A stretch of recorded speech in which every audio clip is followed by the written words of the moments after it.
What's going on, everybody? Welcome to the Wrestling Junkies podcast. I am Mr. Cincinnati. I am joined by the podcast dad himself, Choops. How are we doing, buddy? I'm doing great. We get to do something that I love. My favorite part of this podcast. We get to talk to some wrestlers today, and I am so excited. Let's get to the guests. Absolutely, yes. We are honored to be joined by two stars from Full Core Wrestling out in California. We have Marco Moyer. Happy birthday, first and foremost, and the Thank you so interim much. Lone Star champion, Rosie Fingers. Thank you both so much for joining us. Happy birthday. Thank you so Thank much. you for having us. So, like Chris said, we really enjoy talking to wrestlers. It's probably one of the favorite parts of this job that we have given ourselves. And every superhero has an origin story. We will start with Marco. It is your birthday, so we're going to let you kick us off. Tell us some of your earliest memories of pro wrestling. Oh gosh, my earliest memories of pro wrestling is my dad and brother would force me to watch it, and I hated it so much. And I was such a mama's boy. She would always tell me, if your brother's watching pro wrestling, you better tell me because I'm going to make him change the channel. And I was just that bratty kid who would snitch and rat my brother out. And one day I was getting ready, I had the mom queued up, just mom. And it just kind of caught my attention. I was like, wow, you know what? This is kind of cool. I think it was like Bret Hart with his hot pink gear. And it totally stopped me from telling. And then it turned into kind of like a bonding experience with my brother and I. Awesome. That's awesome. Very, very cool. Rosie, how about you? What are some of your earliest memories of pro wrestling? So this is going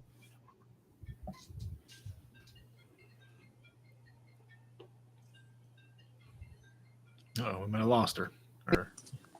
my parents were Italian immigrants and wrestling and are from the Northeast, and like Italians love wrestling, particularly around like the Bruno Sammartino period. So wrestling was always on TV when I was a child. It was always on, and so earliest memories. I mean, I want to say that the first wrestling like segment, the earliest one that like is burned into my brain, definitely being Champion on Superstars. Mm-hmm. Yeah. Or actually, I think it might actually. No, I said that, and now I have a moment of realizing that I saw the remember watching the vignettes of Jake the Snake putting Ultimate Warrior in a coffin to help him overcome his fears. So Yes. very, very early on. So I grew up in Germany, and wrestling was one of the few sort of American sort of products that I could like reliably get. It was like a way for me to sort of stay connected to this cultural identity that I was feeling actively estranged from. I always say that like wrestling is sort of my mother tongue. It like predates a lot, and in some ways predates my being an American. It predates, my gender and sexual identity. It's really like the most core element of myself is a wrestler. That's awesome. Yeah. Very, very, very cool. Yeah. So and we certainly, I'll go, Mr. Cincinnati. Go ahead. I'm sorry. Yeah, no, you're fine. No, you're totally good. That's all. No, we always do that. We got to get at least one of those in an episode. Yes. We're how many episodes deep, and you still talk over me? It's okay. It's okay. So we'll give you guys kind of, and we'll open the floor. You're both very heavily involved in Full Queer. How was the start of that promotion? Like, how did this come about? How did the promotion get started? And then kind of that brief history of what it's all about. It started with the idea of introducing a gender non-exclusive championship belt into pro wrestling that could be defended anywhere at any promotion, as long as they were, accepting of the queer community. And it kind of just turned into, well, if we have this belt, we need to have an event to introduce it. And June 2021, we had the very first full queer show in Pacheco, California, introduced the title. And, when we were putting together this show, I just really made it a point that if we were going to do a show and introduce this belt, I didn't want it to just be another Pride show that people did during June. So that was pretty much the genesis of Full Queer. And the name, it was just kind of, I was with friends and we were spitballing kind of different fun queer takes on pro wrestling names and shows that have been on pay-per-view before. And one of my friends said Full Queer, and I was just like, oh, you know what? That's pretty good. I think I'm gonna use that. Nice. Yeah. Love that. I love that. And, what would you say has been the I'm sorry, Rosie, go ahead. Yeah. There's a part 2 to this, which is how I got involved. Actually, okay. Marco started running the company and ran it before I came on board. I had wrestled. I was on the first Full Queer show, and I had been on, shows, and then, I came on board right around when we were starting to put together Folsom.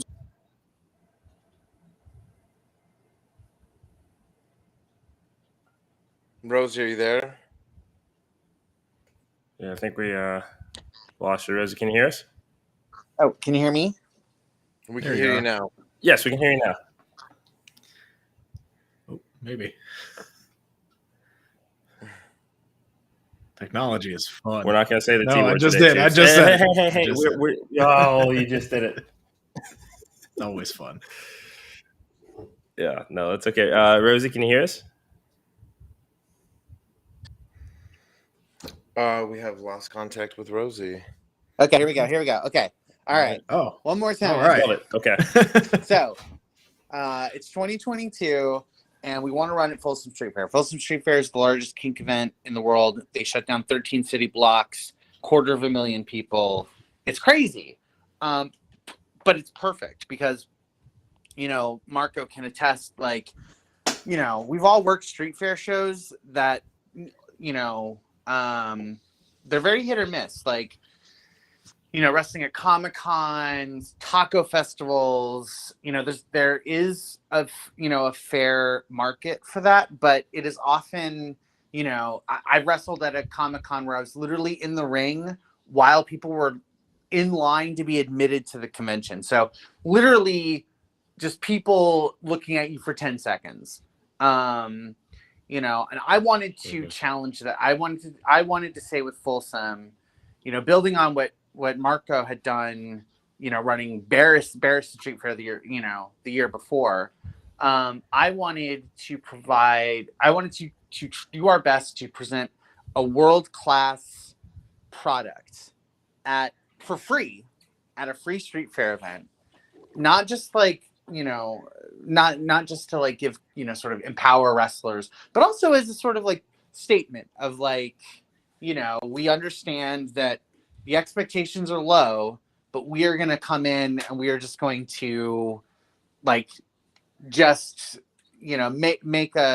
fools, feel ourselves, make statements.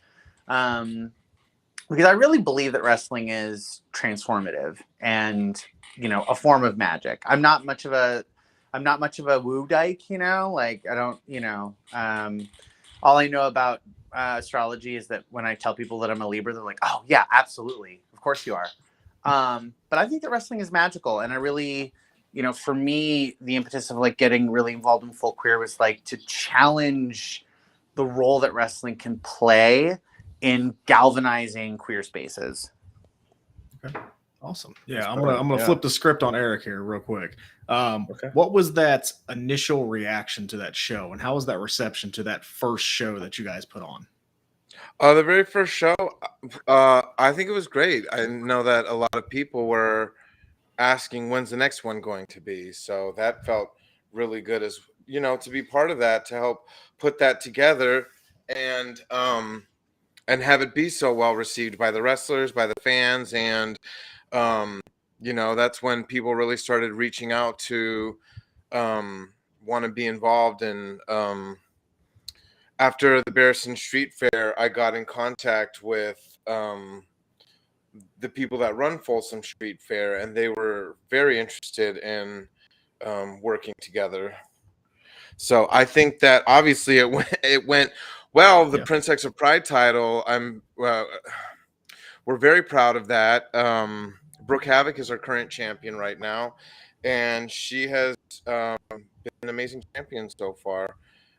So it's really nice to be part of something that other people are seeing, and it's I feel like we're barely scratching the surface with Full Queer. That's amazing. That's amazing. In the time that you've been running Full Queer so far, what has, at least in your experience, been the biggest challenge that you have when it comes to running a wrestling promotion? Rosie, do you want to take this one first? Oh, I see.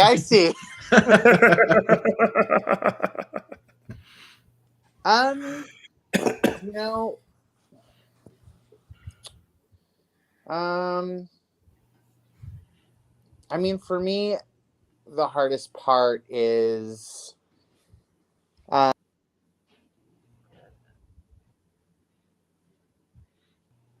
like you might have to answer by default, Marco. Okay, I would say the hardest part. Wrestling is volatile. No, go ahead. Are you back? Yeah, I'm here. Okay. So running a wrestling show, the hardest thing about running Full Queer. Oh gosh.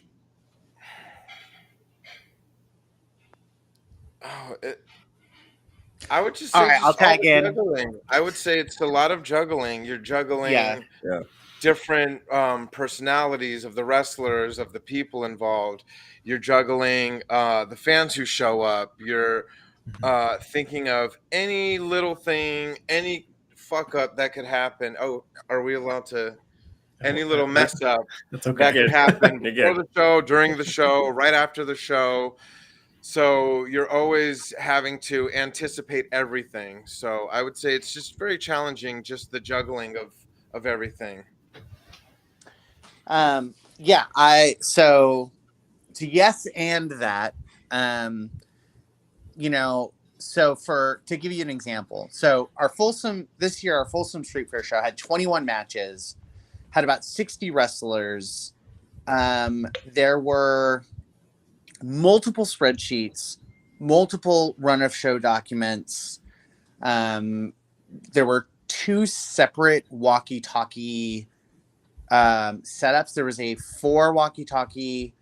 There was a set of 4.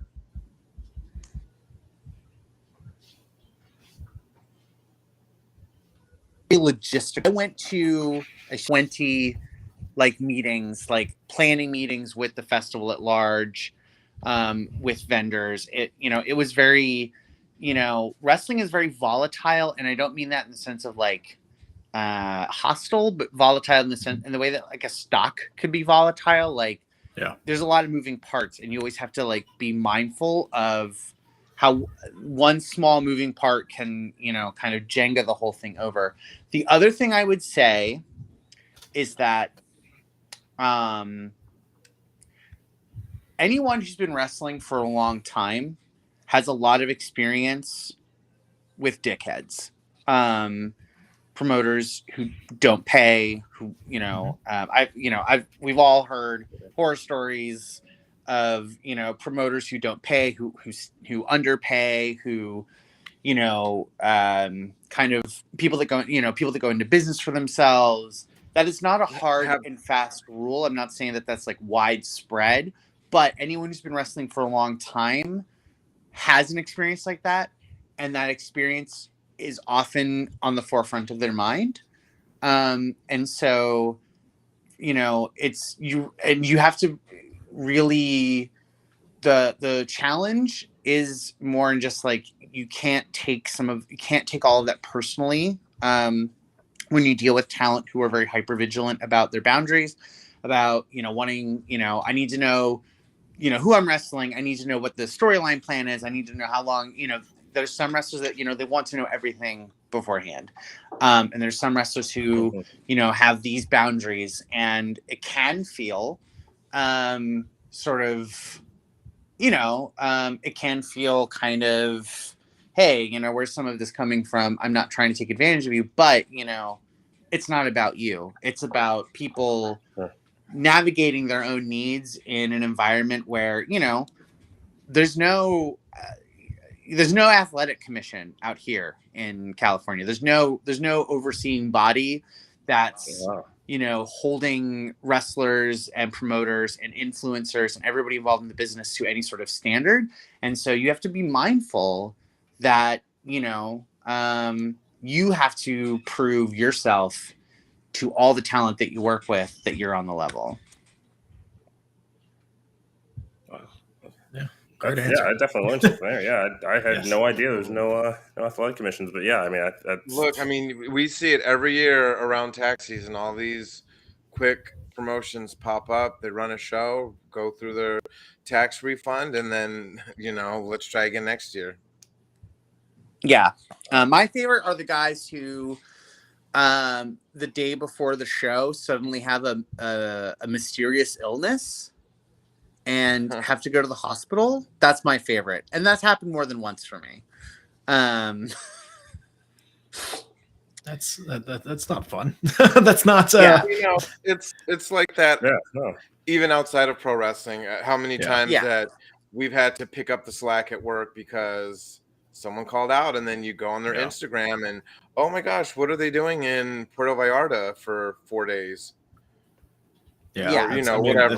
So wherever, whatever, right? That's all.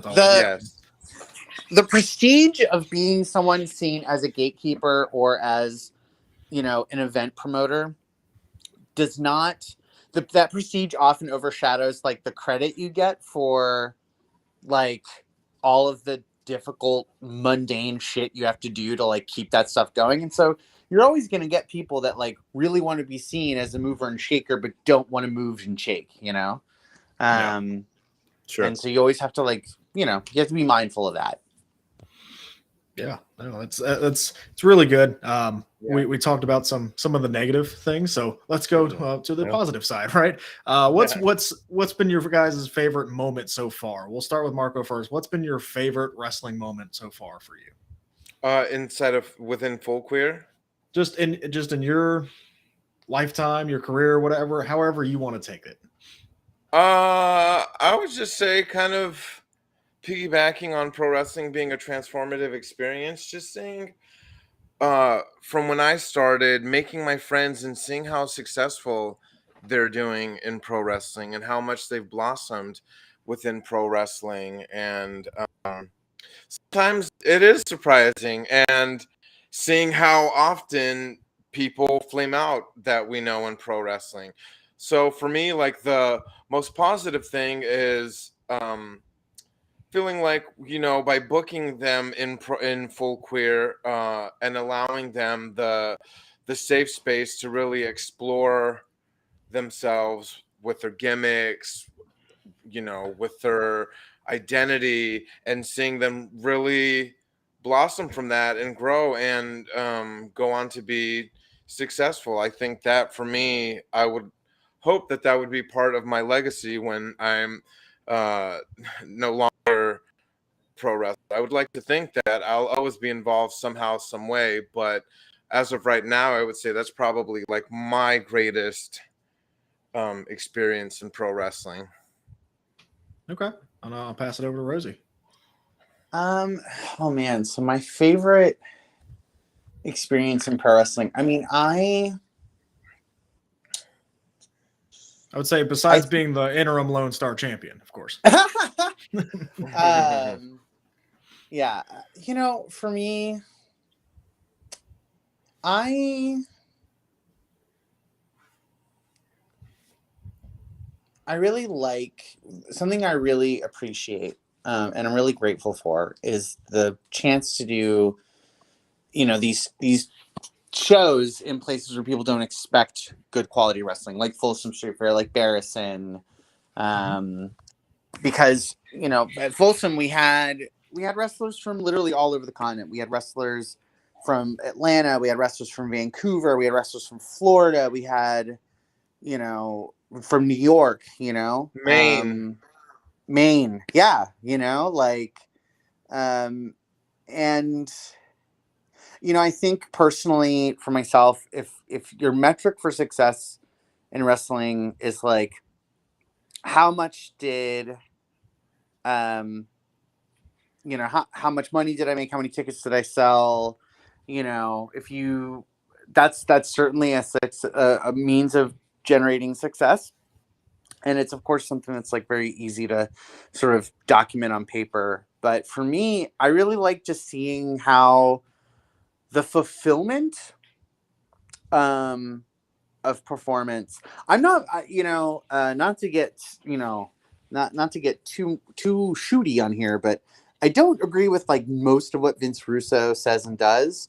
But he is someone who's very like he is always someone who said that everyone on the show should have something to do. Everyone should have motivation.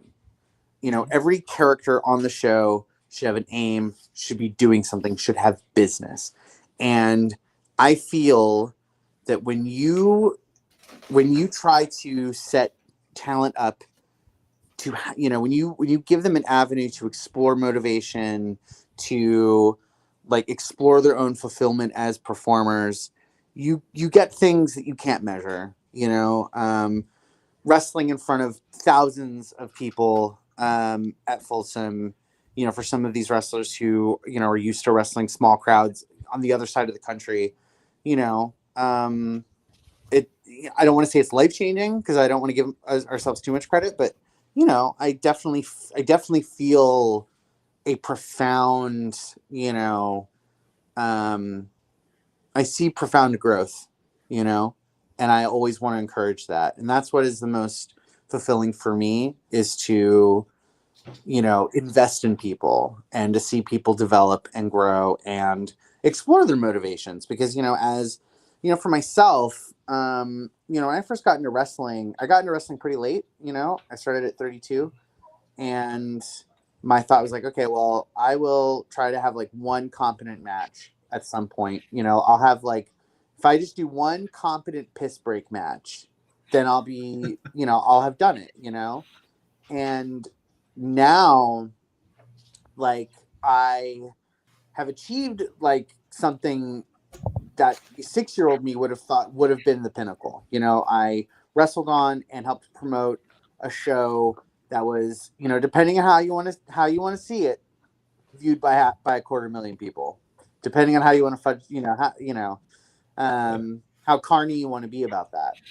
And that has helped me grow a lot as a person. And I want that for everyone who's on our shows. I want our shows to be avenues for fulfillment through creative equity. Yeah, that I absolutely love that phrase there, fulfillment through creative equity. And that actually brings me to the question that I have for both of you. And I'm going to start with you, Rosie, on this one. So one of my favorite things that I've seen this year in wrestling is how beloved Anthony Bowens has become.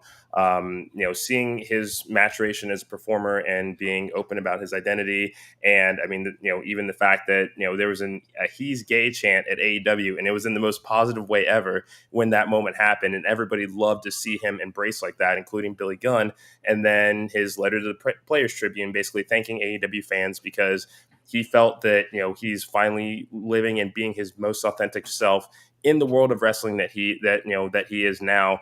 And my question for both of you is, you know, what advice would you give to aspiring queer wrestlers that want to be in this space? Okay, so on the thing with Anthony Bowens, who rules, you know, seeing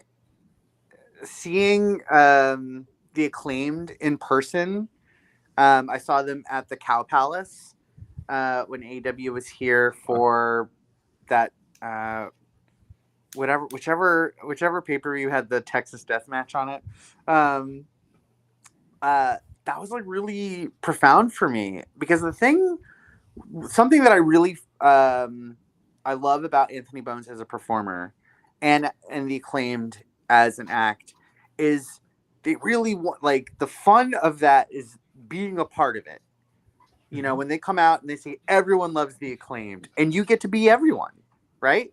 And you get to join in on the little, you know, on the in jokes, on the scissoring, on the, you know, I think that a lot of queer people are conditioned by society to consider themselves as outsiders. You know, I know that I have. We have definitely been othered. Yeah. I mean, yes, believe it or not, a trans woman living in San Francisco, I do feel othered and alienated by society. But the thing, you know, but for me, being able to create a space, whether it's a chant, whether it's like doing a pose and then trying to get everyone in the audience to do the pose, like people always love that. People always want to be part of something larger than themselves. And I think that for me, I always encourage in myself and in people that I work with is like create that stuff, create those moments where people can be part of something larger than themselves, because people, you know, it's like, you know, Adam Cole had that catchphrase where he just says his name, and it's like goofy, but everybody wants to say it because it's fun to say in a large group of people. You know, it's that sort of like, it's like the 10 punch, right? Why do people do 10 punches? Is it because it, you know, it exposes the business? No, because our reptilian brains, you know, are conditioned to want to count to 10.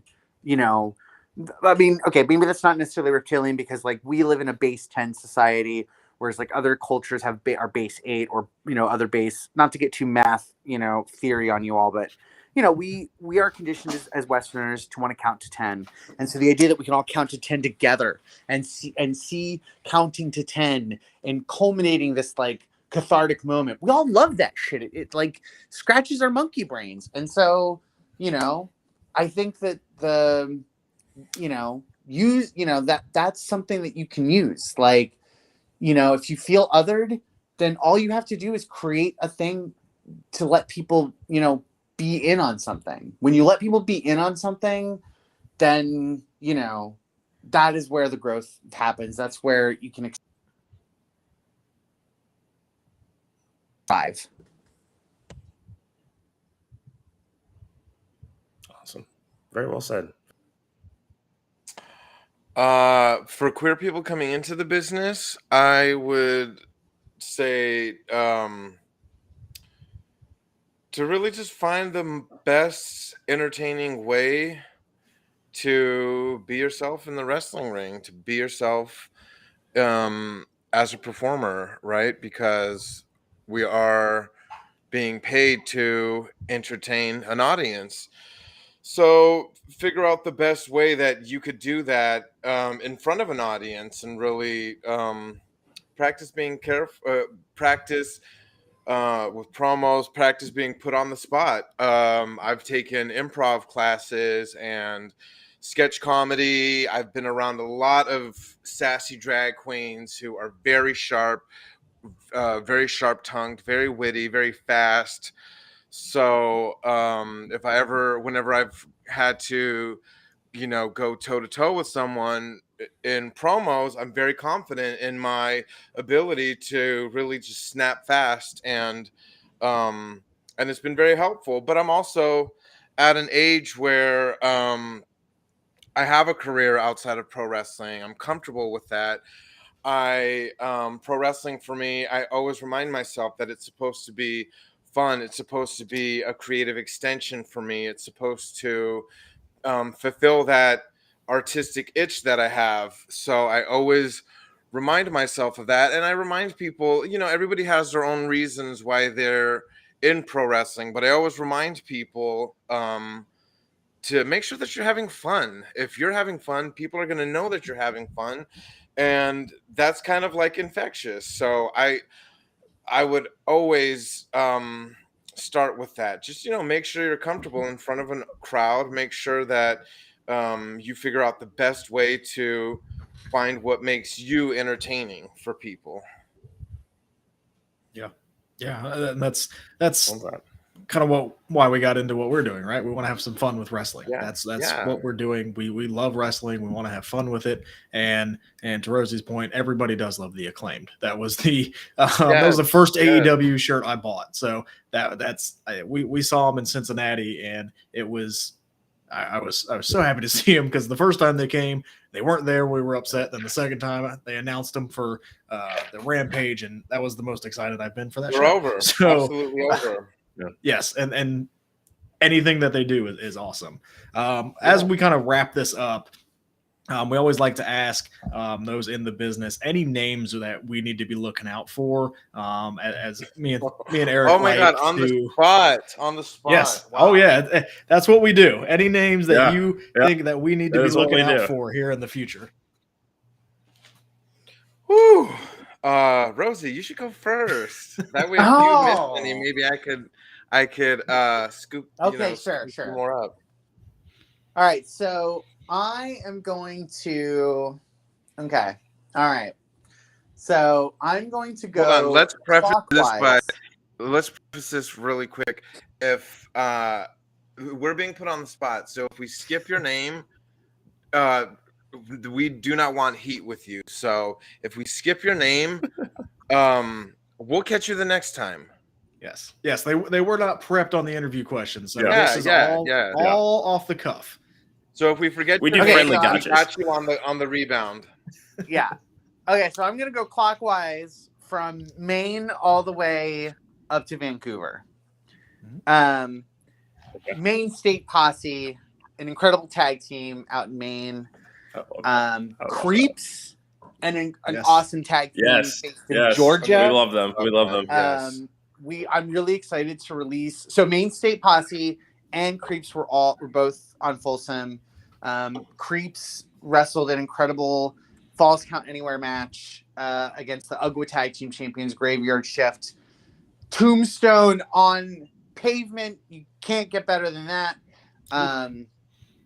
Incredible. Let's see. We've got gotta shout out Project West and Kara out in Vegas. They run Versus Pro. They are, to me, as a promoter and a wrestler, like, they are a compass for me. Like, I always try to model what I do after what they do, because they really present to me a model for really conscientious, community building. We're using wrestling to build communities. And then the Wonder Cats, Brittany Wonder and Joey Smoke, based out in Reno. They're great. Let's see. Death and Desire, a tag team based out of SoCal. Jin Savani and Chris. Rosie, you're cutting out, and it was getting so good.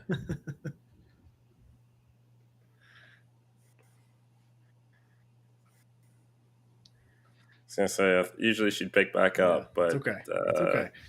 Yeah, it's all right. Until she does, Marco, who do you have? Okay. Oh, what? I was in the middle of a. She's back. We kind of lost you there. It's SoCal. That's the last we heard. Yeah.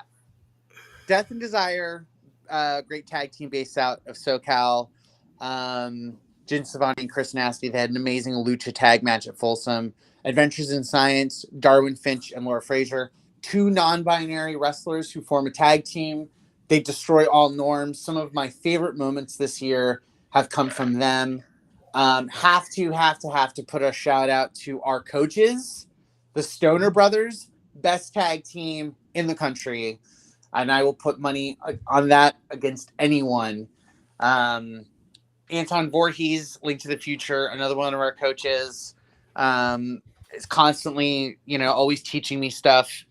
And then we have Kikio, Fallen Flower Kikio, a wrestler out in Washington, like a real sort of, really, was there 15, years ago when women's wrestling was not at the state it is now, really kind of pushing forward on that. Christina Von Erie, also based on the West Coast, an amazing wrestler. Also like really leading the charge for like great intergender wrestling. And Izzy McQueen, the Goblin King, based in Vancouver. Loved their loved their softcore match that they had at Folsom. And also Parm Singman, another wrestler out in Vancouver. They run Dusk, which is a wrestling company out in Vancouver, which we are really excited to get on. And I suppose that I will also put a shout out to my guy, Brian Baum, who trains out of the Fallout Shelter in Brooklyn, who has been a recurring presence on our shows and really helping, put together some East-West solidarity within the queer wrestling scene. Love that. Marco, you want back cleanup? Well, I will not be putting over Brian Baum because he is messy. But no, Brian Baum is my homie. Spicy. He's very spicy. He puts tahini on everything. I want to shout out Sammy Chaos in New York. I want to wrestle her next year. I'm shouting out Richie Coy. They are phenomenal. To me, when I see them wrestle, they are poetry in motion in the wrestling ring. It's like watching a portrait come to life and wrestle. I would like to shout out my homie Mac Daddy Milo. Love her. She's great. She's in Philadelphia right now. She's about to meet her pro wrestling idol, Tori Wilson. Our Princess of Pride champion, Brooke Havoc. She's one of my great friends in pro wrestling. We went to a haunted exhibit the other day, and she used me as a human shield while we were going through this scary maze. So it was terrifying. I want to shout out, people that you should look out for. I want to shout out. I'm drawing a blank. I want to shout out King Gaio, who's wrestling on our show tomorrow, Full Queer We Live. They're a fairly new wrestler, but they're super entertaining. They have kind of like a gag that I'm very excited for tomorrow. I want to I'm kind of just drawing a blank. Shout out to Rosie, the champion. Shout out to Referee Domino. Referee Domino, yep. Yeah, Referee Domino, who is our senior official at Full Queer and has really been tearing it up and really invaluable for putting our shows together. Also, Jackie Orange, our ring announcer and one half of our commentary table. I know who I was trying to remember. Okay. Shout out to MSP out in Maine. We just wrestled them at Folsom. Great. We are our tech person, our audio guy, Lida J, who does not get a lot of credit. He's phenomenal. Shout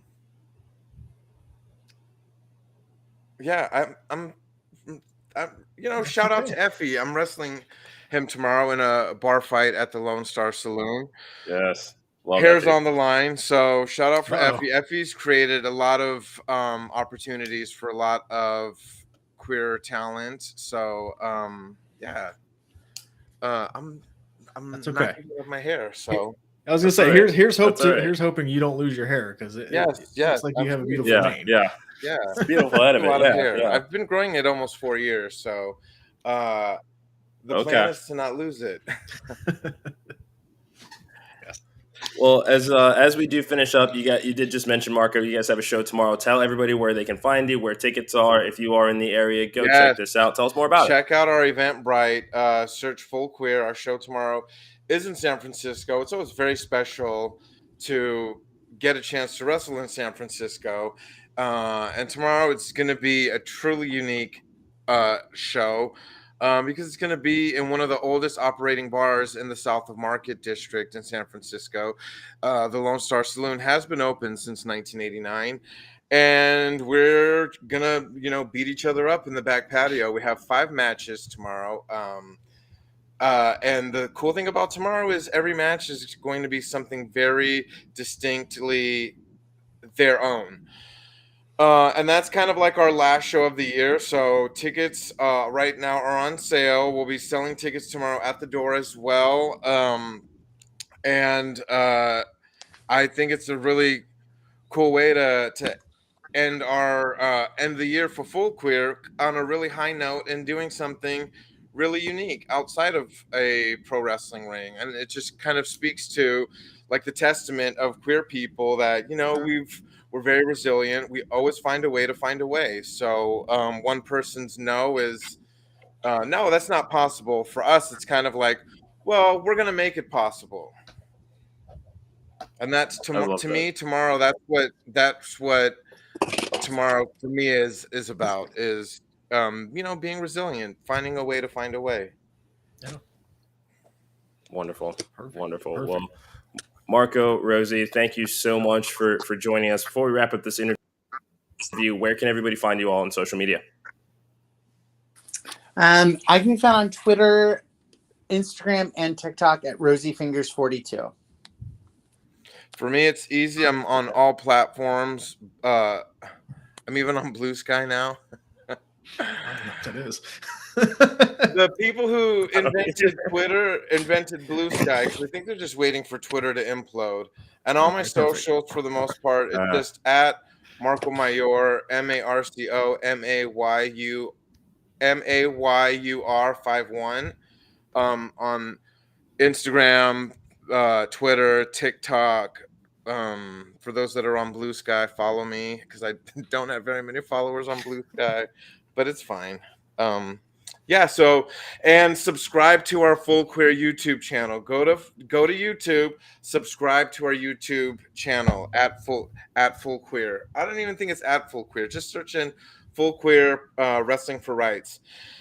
And we'll be posting all of our matches from Folsom, from the Barriston Street Fair, from tomorrow. We have some archive matches from our first few shows that are not online that eventually we'll be posting on YouTube as well. So subscribe to our YouTube. Me, whatever. If you find me, cool, follow me. But really, follow our YouTube because we're really putting out compelling content right now. Right there, folks. Fantastic. Right there. Yes. Thank you for having us. Thank you. Yeah, Rosie, Marco, thank you guys so much. Absolutely. Again, thank you so much for checking out this episode of the Wrestling Junkies podcast, the definitive Full Queer interview. Hit that QR code in the top left corner, like, share, subscribe, tell your friends, tell your family. Marco, Rosie, thank you all so much. Happy birthday again, Marco, and kick some ass tomorrow night, okay? All right. Thank you very much for the podcast, Dad. I'm Mr. Cincinnati. Thanks so much. We'll talk to you guys soon. Thank you so much.